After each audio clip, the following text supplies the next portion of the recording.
전하, 나라가 위험합니다. 전하, 저 사람은 반드시 쳐내셔야 합니다. 숙종에게 매일같이 이런 상소가 올라와요. 사실 정당 정치라는 거는 건강한 경쟁을 목표로 해서 시작된 제도입니다. 조직 안에서 팀끼리 너무 경쟁을 하다 보니까 일이 잘 안 되고 책임을 서로 떠넘기기 바쁜 분위기, 이것이 현대의 회사의 상황 같지만 사실 300여 년 전 조선의 이야기이기도 합니다. 현대를 살아가는 리더들에게 저는 세 가지 메시지를 전하고 있다고 생각합니다. 첫 번째,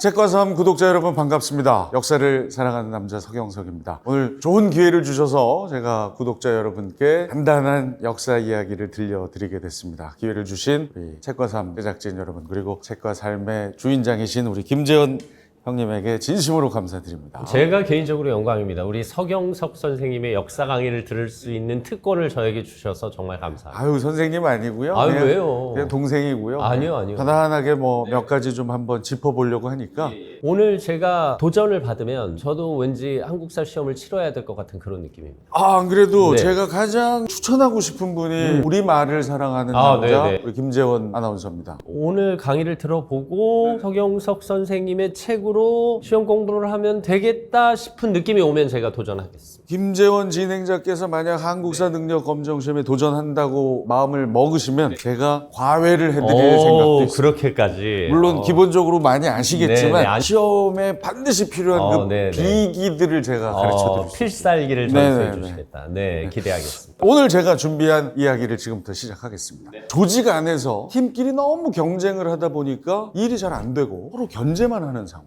회의는 엄청 해요. 근데 문제 해결은 안 되고 책임을 서로 떠넘기기 바쁜 분위기. 이것이 현대의 회사의 상황 같지만 사실 300여 년 전 조선의 이야기이기도 합니다. 그러면 제가 안 그래도 우리 구독자분들께 한번 시험 삼아 풀어보시라고 한국사 능력 검정 시험의 기출 문제 한 문제를 가지고 왔거든요. 네. 요거 한번 우리 김재원 아나운서도 한번 풀어보시고 지금 풀어볼까요? 네, 구독자 여러분도 한번 살펴보시기 바랍니다. 이게 실제 기출 문제예요. 예. 아주 좋은 문제고요. 그동안의 한국사 상식을 총동원해서 한번 우리 김재원 형님 풀어봐 주시고, 일어난 순서대로. 참고로 그 3점이잖아요.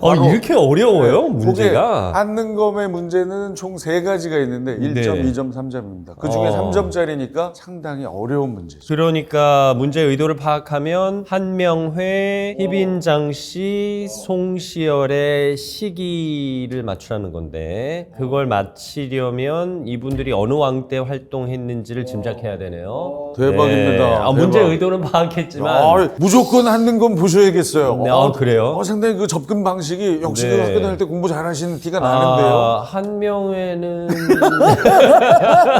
세조였나? 성종이었나? 네. 희비는 숙종이죠. 네. 이 송시열이 좀 어쨌든 광인효현, 죽경영이죠. 뭐 자, 여기까지 네. 하고요. 네. 여기까지 하고 우리 네. 시청자 여러분도 거기까지만 보시고 이제 오늘 제가 준비한 이야기를 들으신 다음에 한번 풀어보도록 하겠습니다. 이제 수업에만 집중하면 됩니까? 예. 네. 참고로 이것의 가장 큰 문제는 뭐냐면 한 사람의 신하가 한 왕만 모시진 않거든요. 그렇죠. 거기에 문제가 있고요. 네. 미리 좀 들으시면 실망하시겠지만 네. 이것은 모두 다 같은 왕대에 일어난 일. 그래요? 이게 웬일이야? 하지만 접근 방식이 너무 훌륭해서 네. 저는 반드시 한능검 보시길 바라고요. 오늘 이야기의 주인공은 조선 제19대 왕 숙종입니다. 한국사 시험에 관심이 있는 분들에게 숙종은 상당히 중요합니다. 특히 최근엔 더욱더요. 왜 그럴까요? 글쎄요. 원래 조선의 가장 유명한 왕은 뭐 세종을 꼽기도 세종, 하죠. 뭐 영조, 영조, 정조, 태종 이방원, 그렇죠. 제유정난의 세조 네. 뭐 이렇게. 근데 하도 거기서 시험을 많이 내다 보니 계속 같은 왕만 낼 수는 없지 않습니까? 네. 이제 다른 왕들을 살펴보기 시작한 거예요. 출제위원. 그래서 최근에 숙종은 정말 한능검에서 중요한 왕이 되었습니다. 숙종하면 가장 많이들 떠올리는 것이 바로 환국입니다. 정치적 국면이 확 바뀐다. 뒤집힐 환, 국면국, 그래서 환국이에요. 오래된 병을 뭐라 그러죠? 지병? 지병이라고도 하고요. 오래 묵은 병을 우리는 숙환이라고도 합니다. 숙환. 숙종은 환국입니다. 네. 아까 처음에도 살짝 언급했듯이 3번의 환국 모두가 다 숙종 때에 일어나요. 그 3번의 환국은 바로 경신환국, 기사환국, 갑술환국. 경기갑입니다. 일단 요거 알아두시고, 자, 이 세 번의 환국, 300여 년 전 조선 숙종 때 일어난 경기갑 세 번의 환국을 오늘 가볍게 살펴보고요. 현재 우리의 상황과 비교해 보도록 하겠습니다.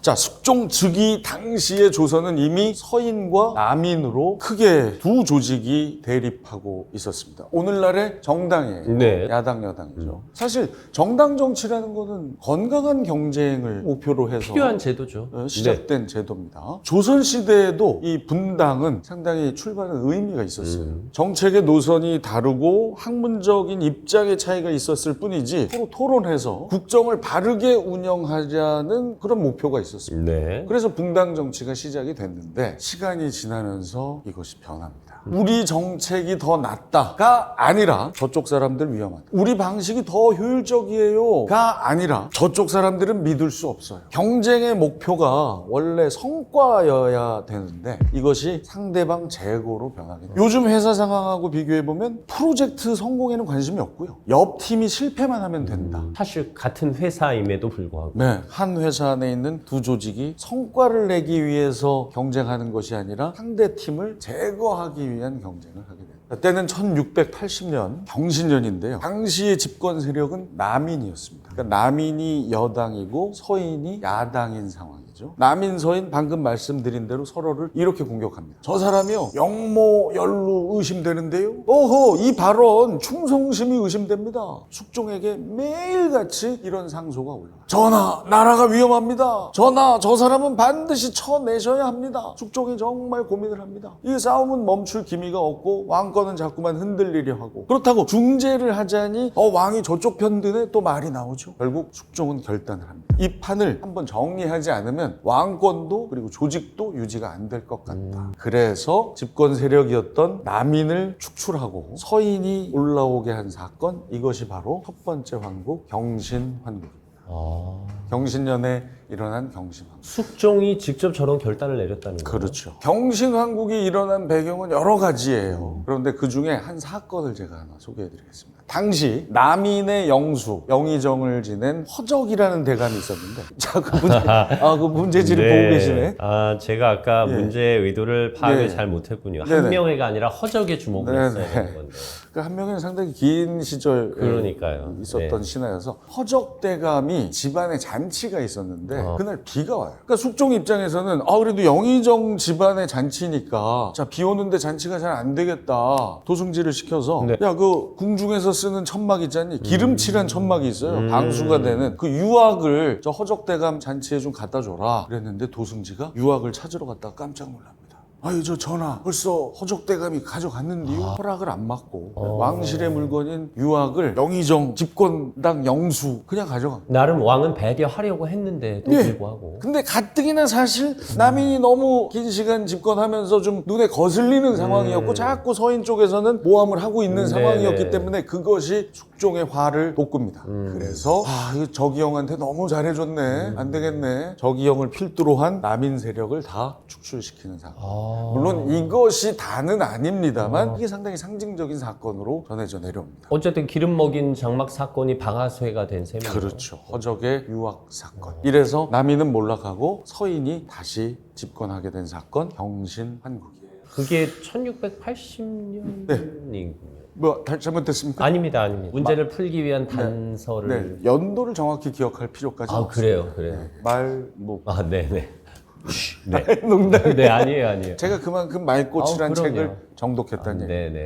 기가 막힌 책. 아닙니다. 아무튼 이 환국 단기적으로는 효과가 확실해요. 질서가 회복되고요. 이제 소음들이 잡음들이 감소합니다. 근데 문제는 그 다음이에요. 리더가 아주 강한 결단으로 이렇게 문제를 해결하잖아요. 그 조직은 그 방식을 정답으로 이제 학습하게 됩니다. 잘만 이렇게 싸우고 막 모함하고 해서 내게 하면 저쪽 상대가 날아가는구나. 이게 학습이 돼요. 자, 이제 세월이 흐릅니다. 1689년. 이제는 단순한 정치적인 싸움이 아니에요. 왕위 계승과 관련된 일이 일어납니다. 숙종의 정비는 인현왕후예요. 그 유명한 인현왕후고요. 숙종의 후궁 중에 한 명이 바로 더 유명한 희빈 장씨입니다. 정비인 인현왕후와 숙종 사이에 아이가 없었어요. 상당히 이제 고민을 합니다. 이제 후계자를 빨리 지명을 해야 되는데 그러던 어느 날 장희빈이 궁궐에 들어오게 됐고요. 점점점 지위를 올려가다가 얼굴은 정말 아름다웠지만 그다지 뭐 다른 것을 내세울 건 없었던 장희빈이 드디어 등남을 합니다. 숙종 얼마나 기뻐요. 그래서 그 아이를 원자로 책봉하려고 해요. 그러니까 세자전 원자로. 네네. 근데 자, 아까 경신왕국 때 남인이 몰락했고요. 네. 이제 이 당시는 서인 집권기죠. 서인의 최고는 그 유명한 송시열, 우암 송시열. 시옷. 그러네요. 잊지 마세요. 네네. 장희빈은요, 남인 세력이 지원합니다. 한간에는 장희빈을 몰락한 남인 세력에서 일부러 궁으로 들였다는 얘기까지 있을 정도예요. 우리 집에는 저하고 저희 형 둘 있거든요. 형제거든요. 네네네. 우리 형은 그럼 우리 집에 뭐예요? 장자. 장남. 장남. 네. 그러네요. 네네. 장희빈은 남인이에요. 장남. 네, 오케이, 우리 형 오케이. 우리 집 장남이고요. 네네. 장희빈은 남인이고, 장희빈은 남인이고. 시오 송시열이고, 네. 서인은 인현왕후예요. 자연스럽게. 서인은 인현왕후를 지원했고요. 장희빈은 남인 세력이 따라왔습니다. 자, 그래서 장희빈이 낳은 아들을 원자로 책봉하고자 하니까 누가 반대할 것 같아요? 당연히 서인 세력이 반대를 하죠. 네. 특히 우암 송시열 선생이 극구 반대합니다. 아니 전하 이게 무슨 얘기입니까? 인현왕후가 나이가 많지도 않아요. 네. 지금 한 20 초반인데 조금만 기다려 보셔서 정비로부터의 아이를 책봉하셔야지 어찌 후궁에게서 낳은 아들을 하려 합니까? 네. 하니까 이제 숙종도 너무 자기가 좋아했는데 아니 아무리 그래도 최고의 학자이지만 대드네 허적 대감에게 그때 저기요 네. 이제 좀 쉬세요 했듯이 당대 최고의 학자인 홍시열 대감에게 시열이 형 이제 쉬세요 이런 결정을 합니다. 이게 숙종이 마음의 상처를 좀 잘 받는 성향이시죠. 여러 가지 어릴 적부터 사실 여러 가지 일들이 있었긴 합니다만 뭐 그런 것들은 오늘 다 차치하고. 빼고요. 딱 요 환국과 관련된 이야기만 좀 집중적으로 드리겠습니다. 그래서 결국 서인 홍시열 추락 다시 남인이 재집권하게 된 사건 이것이 바로 기사년에 일어난 기사환국입니다. 웬만하면 한 가지 색으로만 하려고 그랬는데 네. 조금 힘드실 것 같아서 이렇게 됩니다. 경신환국 기사. 경기까지 나왔어요. 네, 경기갑 중에 지금 경기까지 한 거예요. 그래서 인현왕후는 폐위돼요. 그리고 아들을 낳은 희빈장 씨는 왕비가 됩니다. 후궁에서 왕비로. 이것이 바로 기사환국이에요. 여기서 끝났느냐? 그게 아니고 또 세월이 흘러서 1694년 갑술년에 다시 한번 환국이 일어나는데 자 이제 권력을 잡은 장희빈과 남인 세력 너무 심하게 해요. 과도하게 서인에게 보복하고요. 그 전에 당했던 거 상대 세력 씨를 말립니다. 오만하게 여기저기서 권력을 행사. 숙종이 이제 또 깨달아요. 이거 아닌데 이거 너무 남인들 좀 심하고 생각해보니까 역시 조강지처 인현왕후가 착했네. 장희빈 얼굴만 이쁘지 너무 탐욕스럽고 이거 안 되겠다. 다시 숙종이 결단. 이래서 이게 환국이에요. 그러네요. 손바닥 뒤집듯이 국면이 바뀐다 해서 환국. 인현왕후를 복위시키고요. 이제 장희빈을 따르는 남인과 장희빈이 축출됩니다. 이것이 바로 갑술년에 일어난 갑술환국이에요. 자 그러면 이 세 사건 어떻게 이해가 좀 되세요? 어우 훌륭합니다. 괜찮죠? 나쁘지 않잖아요. 근데 이게 한 이틀만 지나면 헷갈려요. 가만 있어봐. 기사년에 인현왕후가 폐위돼. 어떻게 돼? 경신왕국은 뭐였지? 송시열이 사사된 건가? 이게 헷갈립니다. 그래서 이거를 자 기억나세요? 경신왕국이 뭐라고요? 영의정 허적대감 집안잔치에 임금의 허락을 안 받고 궁중 물건인 유학을 가져다 쓴 것이 하나의 이유였죠. 네, 남인이 몰락합니다. 남인이 몰락하죠. 네. 신하죠. 허적. 아무리 허적. 영수지만 신하인데 경거망동했죠. 그럼요. 경거망동한 신하. 경거망동한 신하. 경신왕국입니다. 허적. 다음 장희빈은 후궁이었어요. 얼굴 조금 예쁜 거 웬 그다지. 그런데 아들을 낳음으로써 기사회생했죠. 기사회생했어요. 기사환. 남인이 기사회생하면서 서인의 송시열이 몰락합니다. 장희빈이 기사회생하면서 남인도 같이 왜? 우리 집 형은 장남이니까 장희빈은 남인. 네. 세월이 흘렀어요. 숙종이 갑자기 술 한잔 했는데 갑자기 술 한잔 했더니 옛 여인이 인현왕후가 괜찮았네. 조광지처가 괜찮았네. 네. 인현왕후 복위, 장희빈 폐위. 갑자기 술 한잔 했더니 갑술왕. 천재십니다. 사실 경신과 기사는 어떻게든 말을 만들 수 있을 거라 생각했는데 갑술을 가지고 갑자기 술 한 잔을 떠올리시라고는 상상도 못했습니다. 그러니까 사실 제가 시험을 보면서 이런 거 만드는 게 3시간 걸려요. 고민을 합니다. 이걸로 해봤다가 저거. 하지만 그 3시간 동안 공을 들인 덕에 수험생은 3분 만에 외울 수 그리고 있습니다. 저도 30년을 잊지 않는 그것이 총망라된 책이 좀 부끄럽게도 여기 서 있네요. 네. 한국사 능력검정 시험과 기출문제집이 같이 나와 있습니다. 네. 자, 그래서 한국은 일단 올해 묵은 병 숙환으로 숙종 때 3개 다 일어났고요. 네. 순서는 경기갑이고 경기갑 그리고 각각의 집권 세력은 서남서. 경기갑 서남서. 서인 남인 다시 서인 이렇게 돼요. 네. 요것만 기억하시면 숙종 환국에 관한 문제는 다 풀 수 네, 있습니다. 웬만한 네, 것은 네. 숙환 숙종 때 환국이고요. 이렇게 경기갑 아시겠죠? 자, 어떻습니까? 300여 년 전 조선에서 일어난 이 3번의 환국, 이 현대를 살아가는 리더들에게 저는 3가지 메시지를 전하고 있다고 생각합니다. 네. 첫 번째, 이런 경쟁을 방치하면 복이 될 수 있다. 경쟁에는 반드시 규칙과 한계가 필요하다. 그것을 리더가 정해줘야 한다. 두 번째,